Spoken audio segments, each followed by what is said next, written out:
Anything that you run into in social media that you know is kind of awkward, or an issue that you run into sometimes with social media?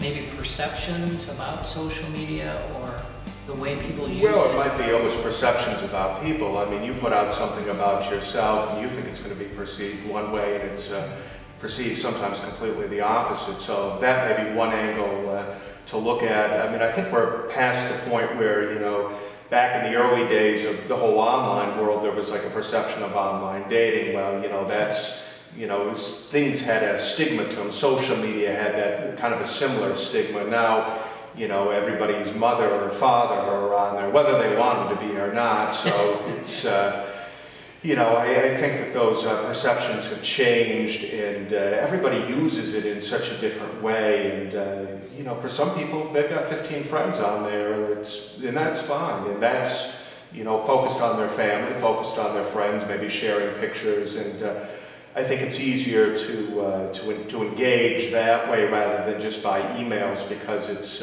multi-dimensional. You know, you can have photos, you can have videos, and so it's an easy way to connect from that perspective. What I do with folks like Jimmy Lee or GR Now, or other folks like Lisa Lehman, who's the Bee Girl on Twitter, that's kind of taking it to another level, whether it's community or it's the use of it for business. So what's right for one person isn't right for everybody else, and there's a lot of people in Grand Rapids who are using it in a lot of different ways.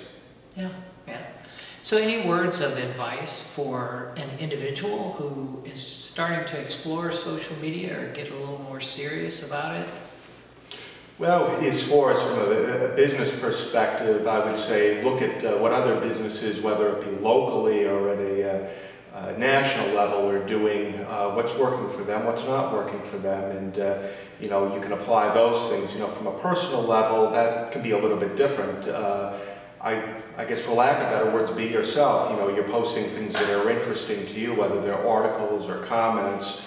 But you gotta think whether you're a business or you're an individual before you put something out there. Once it's out there, it's out there, and sometimes good luck with that. Yeah, what happens on social media stays on social media. Well, yes, for a long time, absolutely. Yeah.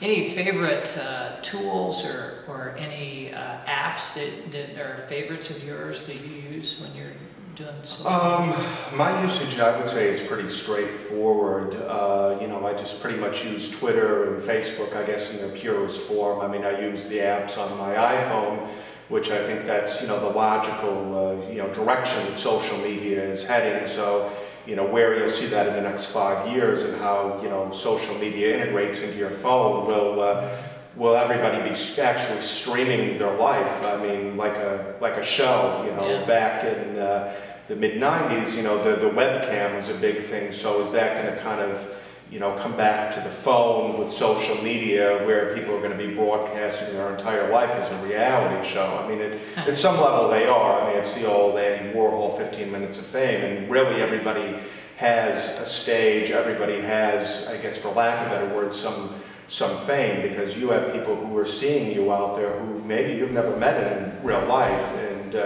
you know, again, the caution is, you know, be careful what you put out there, because you don't want that coming back to bite you.